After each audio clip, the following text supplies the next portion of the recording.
Hi, welcome back to the channel. Let's continue looking at spline interpolation, and the question that we focus on in this video is question 12 of this worksheet right here. And of course, we have done a several number of questions. You can check out the link of the playlist in the description. Okay, so question 12 reads a natural cubic spline S on that closed interval there 0, 2 is defined by these two piecewise functions right here. Okay, so something that you might want to take note is the fact that there's an error on that interval there, like the condition for x. So this is supposed to be if x is within 0, 1, not 0, 2. Okay, so that needs to be corrected there. Okay, so we are given these two piecewise functions, and what the question wants us to do is to find the values of b, c, and d. So these values of b, c, and d, they are just coefficients within the second piecewise function, which is our s sub 1 of x, because the first one is actually s naught of x. Okay, so this is a pretty interesting question, and it's pretty straightforward. Okay, so let's look at the way it works. So you are given your s of x to be equals to you have these functions here. There is a 1 plus 2x minus x to the power 3.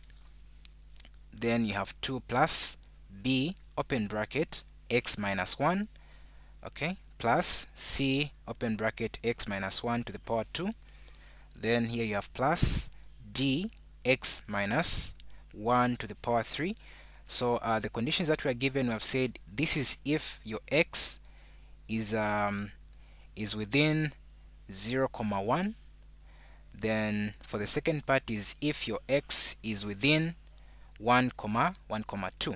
So what approach do you take when it comes to looking for the values of a, b, and c?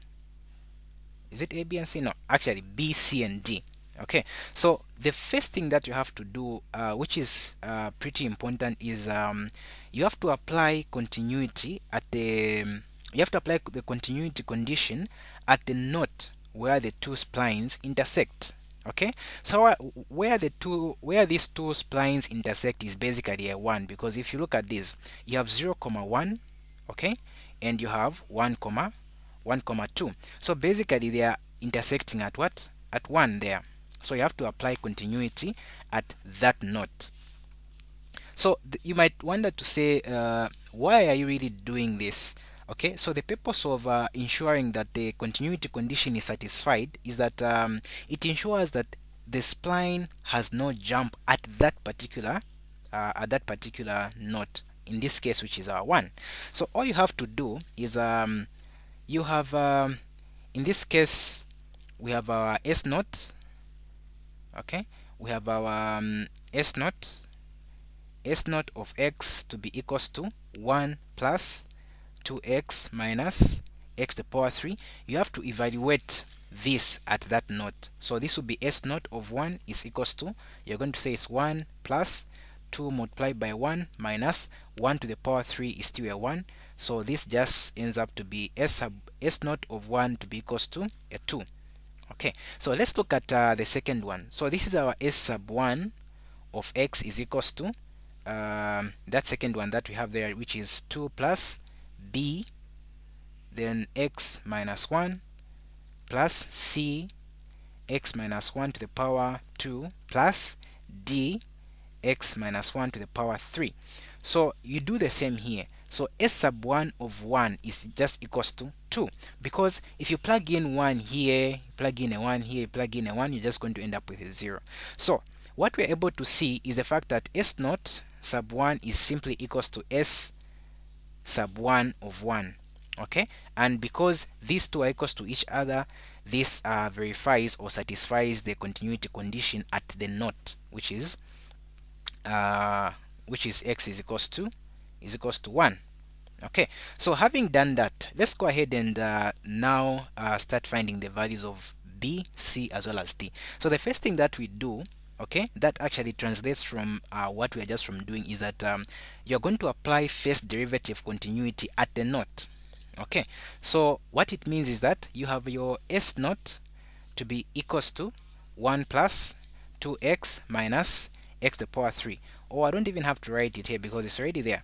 So what you have to do is to differentiate this, because remember we are looking for we are trying to apply the first derivative continuity at x is equals to 1. That is our note.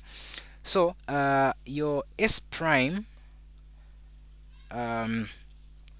of this one here, like you differentiate, okay, if you differentiate this, this is going to be equals to the derivative of 1 with respect to x is a 0, this is going to be a 2, then here you're going to have 3x to the power 2, so that would be 2 minus 3x to the power 2.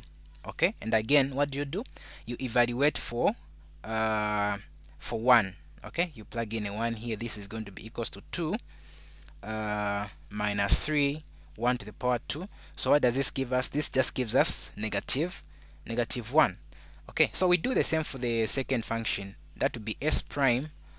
We have x here. So when you differentiate this, what do we get? On the first part, you're just going to have a b. Okay, you have a b, then plus 2c open bracket x minus 1. Then on the last part, you're going to have 3d x minus 1 to the power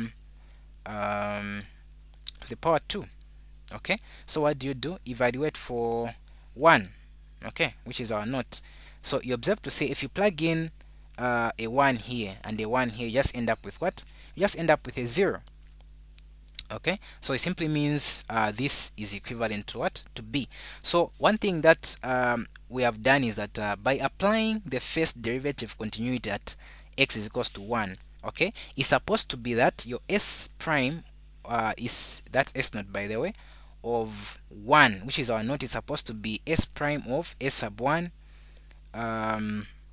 at that same point. So these two, like, they are supposed to be equals to each other. So this actually gives us to say if this one we have ended up with negative 1, then this one we have ended up with what? With b. So this tells us that your b, or our b, is equals to negative 1. So we have found one value that we were looking for. So our b is equals to negative 1. Okay, so what's the second thing that we do? Okay, we have found one value, meaning we are remaining with two values, which is your our c as well as our d. So what follows? So for this one, the next thing that we have to do is to apply the second derivative continuity at the same note again. Remember, the first one you're applying the first derivative continuity. Now it's a second derivative continuity at that same point. So what we are going to do here is that if you differentiate this for the second time, this is just going to be s prime prime. It will be equals to minus 6x, like that. Then what do? If you evaluate your s prime prime, okay, you put 1 there, that's going to be minus 6 multiplied by 1. This just gives us minus 6, like that. Okay, so what about this one? Your s prime prime, okay, is just going to be equals to, that to be a 0, so here you're going to have a 2c. Okay, you're going to have 2c plus this is just going to be 6d x minus 1. What do? Also evaluate s prime prime. You put 1 here, this will be equals to 2c, this will be a 0. Okay, so once again you are going to equate s prime prime of 1, and this is s naught by the way, by you equate it to s sub 1 prime prime of 1. Okay, so this one is minus 6, then for this one we have found that is what? Is 2c. So divide both sides by 2. This ensures that, or gives us that, c is minus 3. Okay, so that's what we have ended up with. So we have found that our c is equals to minus 3. So meaning we're just remaining with one value, okay, which is our value, the value of d. Okay, so let's see how we can come up with the value of d. So for the value of d, it's also a pretty simple and interesting process that we have to do. So the last thing that we do, okay, the last thing that we do is to apply natural boundary condition Okay, we have to apply the natural boundary condition. So by the boundary condition, this is what I mean. Okay, for the first one you have is in the interval 0 comma 1. Okay, then the second one is 1 comma 1 comma 2. So for the boundary conditions that I'm talking about, it's like you're going to evaluate for this one as well as this one. This one that we have was for the intersection. Okay, it was for something common between the two functions. So for the boundary, you apply at 0 as well as what, as well as at 2, but you're not going to apply 0 in both the functions. You apply 0 in the first one, then you apply 2 in the second one. Okay, so let's see how this is done. So once again, we are going to use the second derivatives. Okay, we are going to use the second derivatives. So here we are going to evaluate at s prime prime, s naught prime prime of, you plug in 0 because that's the first initial, that's the first boundary condition that we have. Okay, and this is just going to be minus, that's going to be minus minus 6, and this, by the way, is supposed to be equated to what? It's supposed to be equated to 0. Okay, it's supposed to be equated to 0. On top of you doing this, you're supposed to equate to 0. So it simply means you're going to say minus 6x, okay, minus 6x is equals to 0. So now you substitute here, while you have x, you put a 0. Okay, so what about the second one? Even this one, you're going to say s prime prime. Okay, so this, when you evaluate at the second boundary condition, which is a 2, this is supposed to be equals to 0. But what do we have? We have this one, right? So this is just going to be equals to 2c plus 6d x minus 1. Okay, so what do we do? For the first one, all of this is equals to 0, because when you write it this way, when you say evaluate at the first boundary condition, which is 0, this is supposed to give you 0, but it is equals to what? It is equals to minus 6. Okay, so this whole thing here just gives you what? A 0. Then for this one, it's basically 2c plus, if you evaluate, like, you get this 2 because you are evaluating at x is equals to 2. When you plug in 2 here, that's just going to be 2 minus 1, which is a 1. So you just end up with 6d, and this is equals to what? This is equals to 0.